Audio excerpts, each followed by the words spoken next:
The celebration aboard the starborn citadel shimmered with drifting lights that looked like fragments of distant nebulae, each carrying a faint gravitational pulse that gently tugged at Ethan Hale's sleeves as he moved through the hall. He had attended diplomatic receptions on 12 different worlds, but none had felt as strangely intimate as this one. The Etherian sovereignty didn't merely host events. They curated experiences designed to lower defenses, loosen tongues, and reveal truths even diplomats didn't know they were holding. And for some reason, Ethan found himself actually relaxing. Maybe it was the music, a soft, harmonic resonance produced by crystal towers that responded to emotional states. Maybe it was the architecture, arched corridors grown from self-shaping starlight ore. Or maybe it was the queen standing beside him, her presence both grounding and overwhelming in equal measure. Queen Aerolith Zyra didn't look like any ruler Ethan had ever met. 7 feet tall, posture fluid like drifting cosmic dust, her skin glowed faintly with shifting nebula patterns beneath the surface. Violet filaments one moment, soft blue star clouds the next. Her eyes changed color with emotion, though Ethan wasn't yet fluent enough to read them. Right now, a tranquil dusk blue shimmer suggested either contentment or polite endurance. "I anticipated far more resistance," Aerolith said as she joined him on the balcony overlooking the ship's panoramic starlight viewport. Her voice carried a faint harmonic undertone, as if the stars themselves were helping shape her words. "Your people were described as fiercely protective of their trade authority."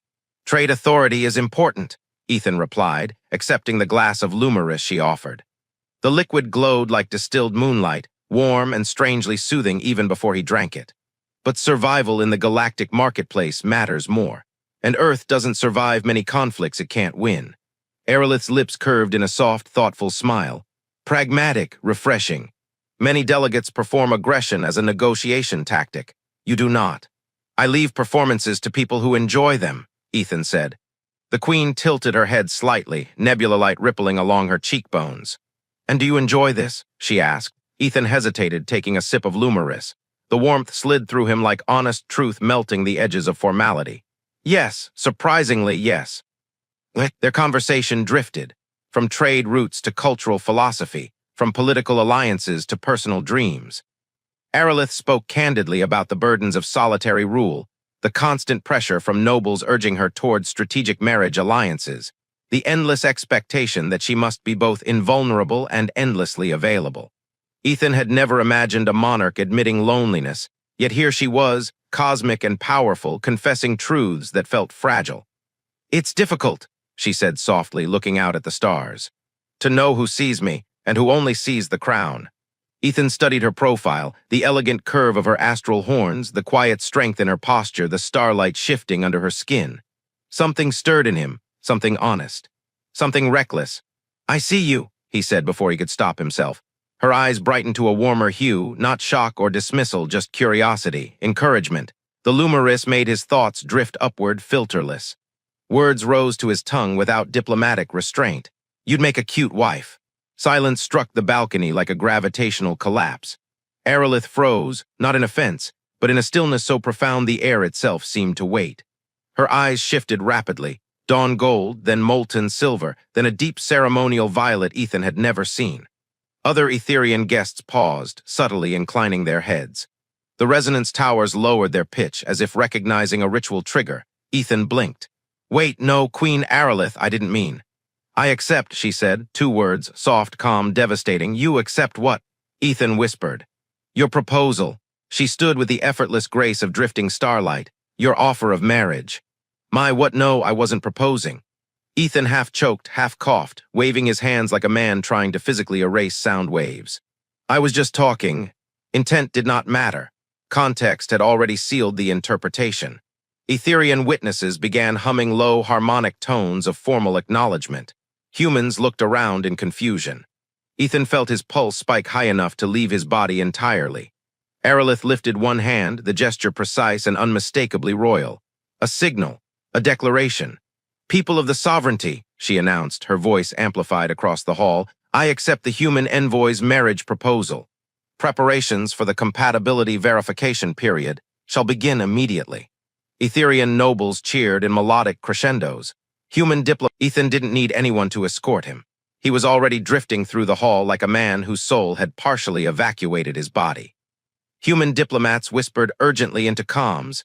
Etherian nobles hummed celebratory harmonics, and somewhere in the middle of it, Ethan was trying to remember how breathing worked. That was when High Seneschal Vorel found him. Vorel's ceremonial robes trailed behind him in a slow curl of astral dust, the fabric bending surrounding light into soft arcs. "Envoy Hale," he said with formal precision, "please accompany me. The binding contract has been activated." Ethan blinked. "The what has been what?" "The Etherian verbal binding marriage contract," Vorel replied, as if reading from an ancient decree. "You spoke a marital declaration under Lumerous influence, in the presence of witnesses, directly to the sovereign. She accepted. The engagement is now legally irreversible unless dissolved through the compatibility protocol." "I wasn't declaring anything," Ethan hissed. "It was a stupid offhand comment. Humans talk casually, humans say things." "Etherians do not," Vorel said. "Etherians declare." "Fantastic." He was engaged to a queen because her species had no word for sarcasm. Ethan scrubbed a hand over his face. Okay, what is this compatibility protocol?" Vorel's eyes shimmered in mild disapproval, like a star dimming behind a passing cloud. 30 days of structured interaction to determine whether the marital bond will proceed to unification or be dissolved with honor. Shared meals. Joint decision-making trials. Emotional resonance assessments. Domestic aptitude evaluations. Domestic what? No, I didn't sign up for alien premarital cooking classes. "You did," Vorel corrected, verbally. Before Ethan could form a coherent protest, his comm tablet buzzed violently. Director Linford's face filled the screen, ashen, wide-eyed, looking as though he had aged 40 years in 5 minutes. "Ethan," Linford said through clenched teeth, "please tell me you didn't propose marriage to the ruler of the Etherian sovereignty." "I did." The Queen made an announcement, a formal one with witnesses, and a ceremonial acceptance gesture. Ethan dragged his hands down his face. "It was a misunderstanding." "At interstellar scale," Linford added darkly. Vorel waited patiently, hands folded, as if Ethan's entire species collapsing into diplomatic crisis was merely a mild scheduling inconvenience. Linford exhaled sharply. "Ethan, listen to me very carefully. Etherian engagement contracts are treated like political treaties. If you follow through with this marriage, you'll become a co-governing consort. If you don't, and the Queen interprets your words as insincere, it could spark a diplomatic meltdown," Ethan guessed. "Yes, at best." "Best, correct." Vorel lifted a hand. "Envoy Hale, Her Majesty awaits you in her private chambers for the first compatibility session. Attendance is not optional." Ethan stared at him. "I just met her." "You shared Lumerous under Starlight Witness," Vorel countered. "For Etherians, that exceeds meeting. It approaches fate." Ethan turned helplessly toward Linford's frozen holofeed. "Director, what am I supposed to do?" Linford pinched the bridge of his nose. "At the moment, don't offend her. Don't contradict your own words. Don't start an interstellar incident. And for the love of Earth, don't accidentally propose to anyone else." Ethan shut the comm with a groan. Vorel gestured down a corridor of bioluminescent arches. "This way." As they walked, Ethan absorbed the surreal weight of his new reality. Less than an hour ago, he had been a junior envoy celebrating a successful negotiation. Now, he was apparently betrothed to a cosmic monarch whose eyes shifted colors like living starfields. And he had 30 days to somehow avoid ruining 2 civilizations. They reached a set of crystalline doors that unfolded like opening petals as the Queen's energy signature recognized Vorel's approach. Her private chambers glowed with warm nebula light, soft gradients of rose gold, violet, and deep blues drifting across the curved walls. Queen Aerolith Zyra stood at the center, hands clasped behind her back, posture relaxed yet unmistakably regal. Her eyes brightened as she saw Ethan, an emotional shade he suspected translated to either welcome or amusement. Possibly both. "Ethan," she said with that harmonic undertone that made his name feel like it resonated in his bones. "I trust you're settling into the implications of your proposal."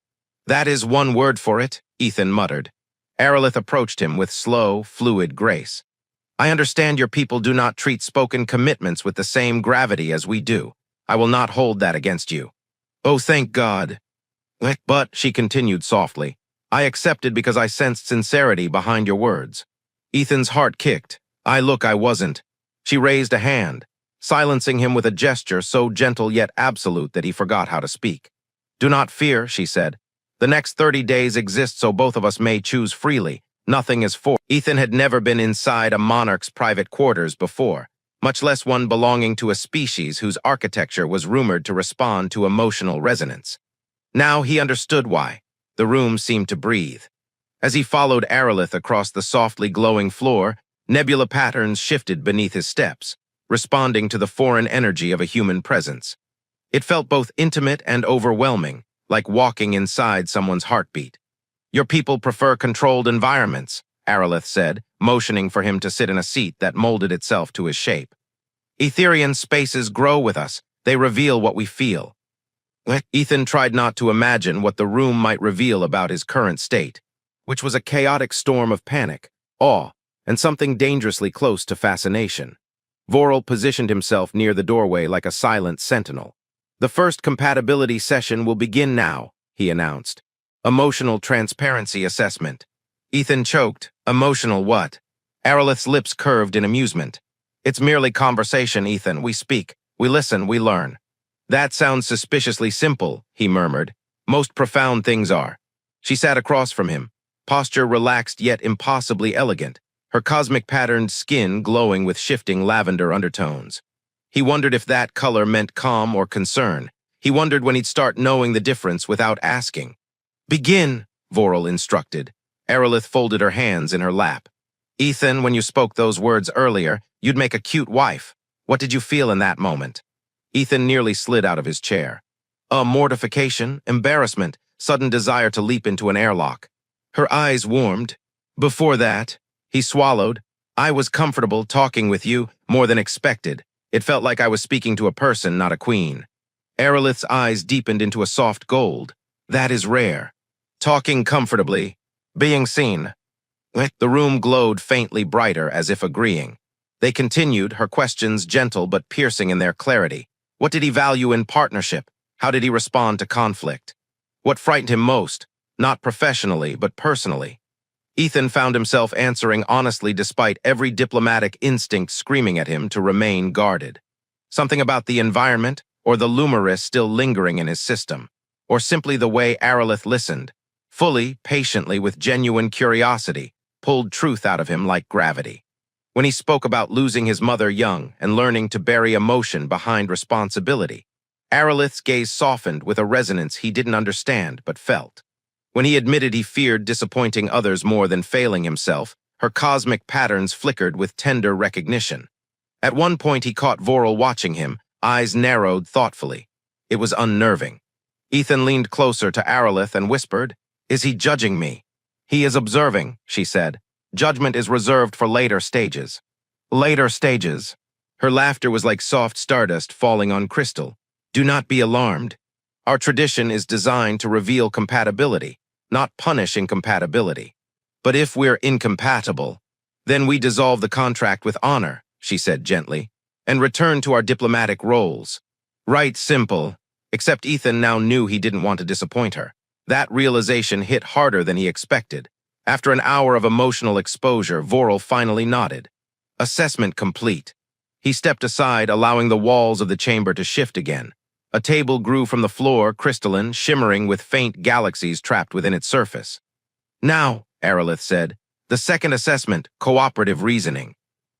Ethan exhaled. Logic. He could do logic. Logic didn't have feelings or starlight eyes or skin that looked like living nebulae. A holographic map flickered to life. "A trade dispute scenario," Aerolith explained. 3 Etherian colonies, limited routes, resource scarcity, competing interests. We must propose a joint resolution." "You mean we have to solve alien space politics together as a couple exercise?" "Yes." She offered a small smile. "Consider it a glimpse into married life." Ethan groaned softly. No pressure. But as they worked, something unexpected happened, something startlingly comfortable. Aerolith listened. She challenged his ideas respectfully. She expanded his strategies with perspectives he couldn't have imagined. And she seemed genuinely delighted when he solved a logistical snag she hadn't foreseen. Her eyes brightened with admiration, actual admiration, for his reasoning. No one in human diplomacy had ever looked at him that way. When they presented their joint solution, Voral's expression shifted by a measurable degree, from neutral judgment to mild approval. "Compatibility noted," he said. Ethan felt absurdly proud of himself.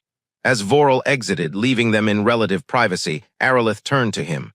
"You adapt quickly for someone unprepared. Unprepared is an understatement. Yet you meet each challenge with sincerity." Her voice softened. "That is rare in governance and rarer in courtship." Ethan felt warmth creep into his chest, unwelcome but persistent. "Aerolith, you weren't upset earlier." "When I said what I said." "Upset?" She looked genuinely puzzled. "You spoke truth. Truth is never upsetting."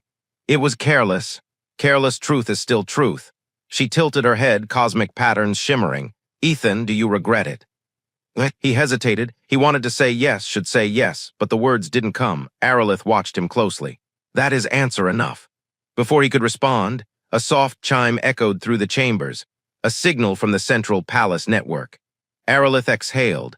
"The Council requests a briefing regarding our engagement. They will want assurances. They will test boundaries." "Test boundaries how?" "With questions, with pressure, with insinuations that your species lacks the refinement or emotional sophistication required for royal bonding." Ethan blinked. "Wow, okay, harsh." "Do not fear," she said, rising gracefully. "You will not face them alone." She extended her hand, not ceremonial, not formal, but personal. Ethan took it before thinking. The room brightened, the walls rippling with gentle starlight in acknowledgement. The council chamber of the Starborn Citadel was nothing like Earth's political halls. Human governments preferred rigid architecture, straight lines, podiums, structured geometry. Etherians preferred fluidity. Their chamber looked like a swirling pocket of space torn from a nebula, with luminous platforms drifting at varying heights. The counselors themselves shimmered with elder resonance patterns, their skin etched with constellations that marked centuries of service. Ethan had never felt more out of place in his life. Aerolith led him toward the central platform. She carried no crown, no weapon, no ceremonial staff, only confidence etched in the curve of her shoulders and the calm pulse of her cosmic patterns. Ethan realized with a quiet jolt that she didn't need regalia. She was the regalia. Authority radiated from her as naturally as starlight. The counselor's eyes, shifted through colored spectrums, focused on Ethan the way scientists might study an anomalous meteor. "Queen Aerolith," intoned Elder Counselor Salith, her resonance deep as distant thunder. "We wish to address the matter of your unexpected engagement." Aerolith inclined her head. "Of course." "And the human," Salith added, gaze flicking to Ethan. "A species whose emotional structures are volatile, whose diplomatic history is young, whose understanding of binding law is evidently non-existent." Ethan smiled weakly. "We do our best." A few counselors let out disapproving hums. Aerolith stepped forward. "Envoy Hale spoke in truth under luminous witness. I accepted. The contract is valid." "Valid, yes," said another counselor, "but wise. Humans are impulsive, undisciplined. Their lifespans are fleeting, their loyalty questionable." "I'm right here," Ethan whispered. Aerolith didn't blink. "Your objections are noted, but irrelevant." "Not irrelevant," Salith countered. "Should the bond proceed, this human becomes co-governing consort. His decisions will shape Etherian futures. His flaws will become our burdens." Ethan's palms dampened. This was going wonderfully. Aerolith's voice sharpened, not loud, but carrying the controlled precision of a collapsing star. "You assume fragility where there is adaptability. You assume ignorance where there is curiosity. You assume weakness where there is humility." Silence rippled across the chamber.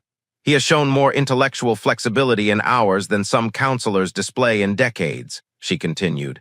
"He listens, he learns, he reasons without arrogance. These are the traits of a worthy partner, politically or personally." Ethan felt something warm and disorienting coil in his chest. Being defended by a cosmic monarch was not an experience he'd prepared for. Salith studied him. "Very well, let the human speak. Let him declare his intentions." Ethan's breath caught. "My intentions." Aerolith looked at him, and for the first time her eyes didn't instruct or guide. They asked, "Do you want to speak?" And somehow he knew he did. Ethan stepped forward. His voice shook only slightly. "I know this contract wasn't meant to happen. Not by me, not by Earth, not by any diplomatic plan. But I'm not here to exploit your queen or your people. I'm not here to weaken your culture or claim power I don't deserve." The counselors listened, still as carved starlight. I'm here because, whether I meant to or not, I made a commitment that she accepted. And I won't disrespect that. Not her, not your traditions, not the trust implied by this situation. Aerolith's patterns pulsed softly, a color Ethan was starting to recognize as approval. So, he finished, I'll participate honestly in the compatibility protocol. I'll give it my best effort. And if at the end of 30 days the Queen and I choose not to proceed, it will be with mutual respect. No deceit, no dishonor. For several long seconds, nothing happened. Then an elder counselor hummed in a low, surprising tone of acknowledgement. Another followed. A third flickered their resonance in cautious approval. Salith inclined her head. A rare quality in humans, restraint, acceptable. Ethan exhaled shakily. Aerolith stepped closer to him, not touching, but standing near enough that the warmth of her presence steadied him. The council may observe but not interfere with our protocol. Salith bowed, as tradition demands. When the session adjourned, Ethan felt like he'd walked through a hurricane of expectations and somehow stayed upright. As they left the chamber, Aerolith spoke quietly. You handled yourself well. I was trying not to throw up, Ethan admitted. That, too, would have been honest, she said with a faint smile. Back in the corridor, with only drifting lanterns as witnesses, Aerolith paused. Ethan, the counselors can be severe. Their concerns arise from loyalty, not cruelty. I get that, he replied. I also get that they don't think I'm good enough for you. That is not their decision. He hesitated. What about you? Do you think I'm good enough? Her eyes softened into a hue like dawn breaking over stardust plains. I think you possess qualities that intrigue me, and others I wish to understand. Compatibility is not proven in a single day. Good, Ethan breathed, because I think I forgot how days work. Aerolith stepped closer, just slightly, but enough that he felt the warmth of her cosmic aura brush his skin like a whispered promise. Then tomorrow, she said, we continue. The next assessment is intellectual alignment, policy. Ethan quickly learned that intellectual alignment assessment meant something far more intense than policy discussion. Etherian evaluation chambers shifted according to mental output, reshaping themselves in response to the cognitive resonance of the participants, which meant the room literally changed its architecture depending on how well he and Aerolith thought together. No pressure. When Ethan stepped into the chamber, the walls were dim, muted, anxious almost. The crystalline structures that usually glowed with soft nebula light were dormant, waiting. Aerolith stood at the center, her patterns subdued but steady. Do not worry, she said. The chamber reflects connection, not perfection. Well, Ethan muttered, it's about to reflect a whole lot of confusion. Aerolith smiled faintly. Then I will meet you in confusion. The exercise began with a hologram blooming above them. A multi-system trade dispute spanning 5-star routes, resource shortages, a failing diplomatic agreement, and 3 rebel factions with conflicting demands. Ethan stared at it. Is this a whole war? A simulated one, Aerolith said. We must propose a unified strategy. Ethan murmured. And how often do Etherian couples do this kind of thing? Only those seeking lifelong union. Oh, perfect, excellent, completely normal. Aerolith tilted her head. You may begin whenever you are ready. He wasn't ready, but he tried anyway. You're prioritizing stability of the outer colonies, she observed as she watched his projected solution appear on the holomap. Why? Because if the edges collapse, the core destabilizes next, he said. Empires fall from their borders inward, not the other way around. Her eyes brightened. You speak as though you have studied imperial decline. Earth has a long history of messing things up, Ethan said. We've learned a few things. As they worked, something strange happened, something subtle but unmistakable. The chamber responded, walls brightened. Ceilings expanded into sweeping cosmic arcs. The floor's nebula patterns glowed beneath their feet. Aerolith noticed it too. The alignment increases, she murmured. They leaned over the map together. Ethan explained how rotating trade incentives could placate rebellious sectors without appearing to capitulate. Aerolith counterbalanced with Etherian cultural honor codes to avoid sparking insult-based uprisings. They built on each other's reasoning, layer by layer, until the scenario no longer felt like alien chaos, but a puzzle they were solving as one. At one point, Ethan suggested moving a diplomatic envoy to a contested region. Aerolith paused. Something flickered across her features, surprise, then admiration. That strategy, she said softly, is almost precisely what I implemented 2 cycles ago. Ethan blinked. Really? Yes, and you arrived at it intuitively, without cultural reference. The chamber brightened further. High above, crystalline branches unfurled like glowing cosmic flowers. Ethan laughed under his breath. If this room gets any happier, it's going to start singing. It may, Aerolith replied seriously, if alignment peaks. Oh God, there's a peak. Does it explode? Should I be wearing safety gear? Her lips curved. No explosion. Only confirmation. Confirmation of what? Aerolith stepped closer, her resonance softening into something intimate. Compatibility. Ethan's heart stuttered. Voral entered then, silent as a shadow, robes trailing cosmic dust. Assessment complete, he announced. High compatibility detected. Ethan froze, high, significantly above standard thresholds. Aerolith folded her hands behind her back, but her patterns brightened in unmistakable satisfaction. As I expected. You expected, Ethan sputtered. You thought we'd match this well. I sensed potential. You sensed potential from me saying you'd make a cute wife. It was a truth spoken freely, she said. Truth is the foundation of every union. Voral cleared his throat. There is another matter. Earth has sent a transmission requesting clarification regarding Envoy Hale's loyalty. Ethan groaned. Of course they have. Aerolith's eyes cooled slightly. Explain. Voral activated the transmission. Director Linford appeared, flanked by two human diplomats wearing equally distressed expressions. Ethan, Linford said, we need to know whether your engagement compromises your role as representative of Earth. Compromise? Ethan repeated. I'm accidentally engaged, not defecting. Intent doesn't matter, Linford said.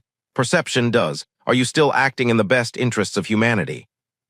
Aerolith straightened, her presence shifting from warm companion to sovereign monarch. Envoy Hale has conducted himself with integrity. His counsel benefits both our peoples. His judgment is independent. Your Majesty, one diplomat began carefully. With respect, marriage implies personal loyalty. Shared rule implies political loyalty. That complicates matters. Ethan exhaled slowly, stepping forward. Director, listen. I'm not abandoning Earth. I'm not choosing sides. I'm trying to prevent a cultural disaster because my mouth got ahead of my brain. You say that like it's unusual, Linford muttered. Ethan continued, but I'm not being coerced. Aerolith isn't forcing anything. These 30 days are about choice, mutual choice. Aerolith looked at him with a softness that made his chest tighten. Yes, she said quietly, they are. Linford sighed, very well. Earth will withhold judgment until the protocol ends. But Ethan, don't make this worse. That's the plan, Ethan said. Transmission ended. Silence settled, soft, heavy, intimate. Aerolith turned to him. You spoke with conviction. I spoke because you deserved clarity, he said. Something like starlight passed through her patterns, warm and bright. Ethan, she said softly, do you know what I told my advisors when I announced I would commit to the protocol? He shook his head. That for the first time in my rulership I felt hopeful. The word hit him like a pulse of gravity. Hopeful, because of him. Before Ethan could respond, Voral approached. Tomorrow's assessment will be interpersonal resonance testing. Interpersonal what now? Ethan asked wearily. Aerolith stepped closer, voice lowering to something that brushed warm against his senses. It measures how we affect one another. Emotionally, energetically, physically. Ethan swallowed hard, physically. In proximity, she claimed. The final day of the compatibility protocol arrived like a quiet dawn. No trumpets, no ceremonial alarms, just a subtle shift in the ship's atmosphere, as though the starborn citadel itself understood the gravity of what was about to happen. Ethan stood by the panoramic viewport in his temporary quarters, gazing out at a swirling ribbon of cosmic dust outside. 30 days ago, he had been a junior diplomat celebrating a trade agreement. Now he was preparing to decide whether to marry an alien queen. And the strangest part wasn't the absurdity of the situation. It was that his heart already knew the answer. A soft chime echoed. The door parted. Aerolith stepped inside without her usual ceremonial presence. No regal posture, no formal expression. She looked human in a way Ethan didn't expect. Not physically, of course. Her cosmic patterns still danced under her skin, her posture still held the elegance of a starborn sovereign. But emotionally. Vulnerable, hopeful, real. Ethan, she said, her voice softened to something that bypassed his mind and went directly to the part of him that had grown dangerously attached to her. It is time. He nodded. Are you nervous? She considered the question. No ruler wishes to admit it, she said quietly, but yes, not because of the decision, but because the decision is yours as much as mine. That struck him harder than any political pressure he'd felt during these 30 days. She wasn't worried about her empire or her council. She was worried about him. Aerolith, I need to know something before we go out there. She stepped closer, asked, when this whole thing started, when I made that stupid comment and you accepted, were you planning it? Hoping for it. Her eyes dimmed to a thoughtful violet.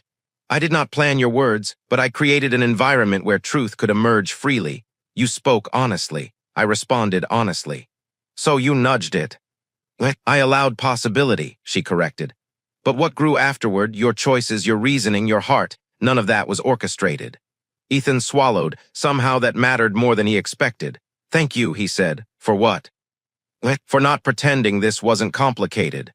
She smiled, small, genuine, and devastatingly gentle. Complexity does not diminish sincerity.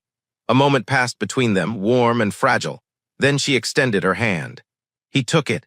The ceremonial hall had transformed for the bonding declaration. Crystalline platforms spiraled upward like blooming galaxies, each humming softly with the resonance of the counselors and witnesses.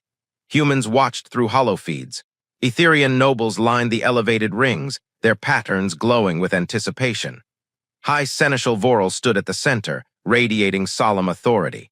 Queen Aerolith Zyra, he intoned, and Envoy Ethan Hale. You have completed the 30-day protocol. You now stand at the crossroads of dissolution or unification. Speak your decisions. Aerolith went first. She didn't look at the council, or the nobles, or the hovering recorders. She looked only at Ethan. 30 days ago, she began, I accepted Ethan's spontaneous proposal because it carried a truth I had longed to hear, not as a queen, but as a woman.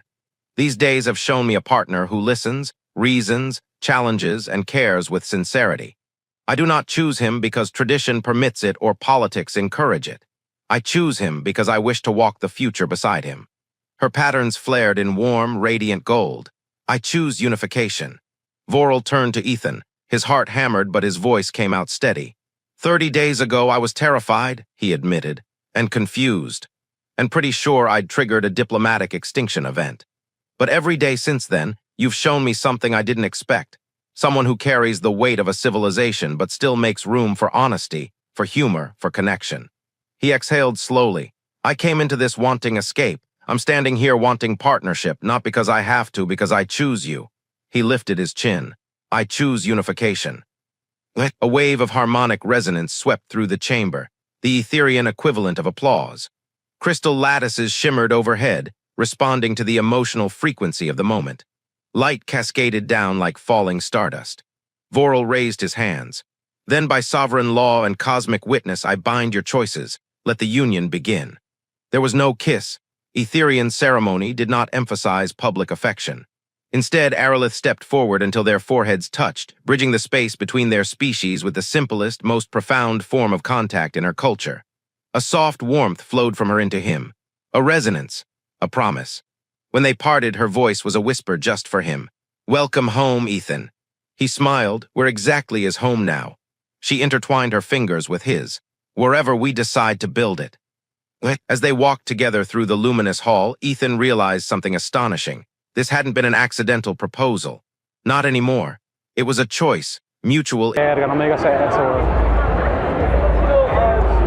¿Y yo?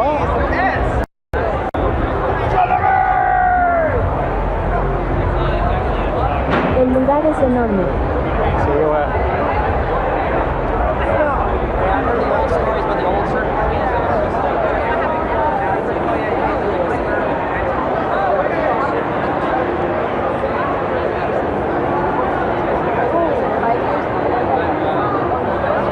Ahora tenemos que esperar a que se baje la línea para la quest. No hay para canjear alertas.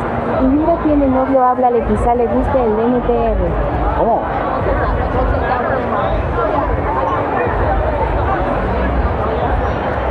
Si quieres usar alertas, exclamación blurb. Pero esos son con bits, güey. Si no, con los puntos de canal también hay puntos, güey. Mañana llega más gente a la combe o este viernes. Pero solo con verte me alegro. Súbete la falda. Digo que. ¿Cómo? Grita a Oni-chan. Oni-chan. Luego le dices que le mande saludos a Alexa. ¿Cómo? Sexo.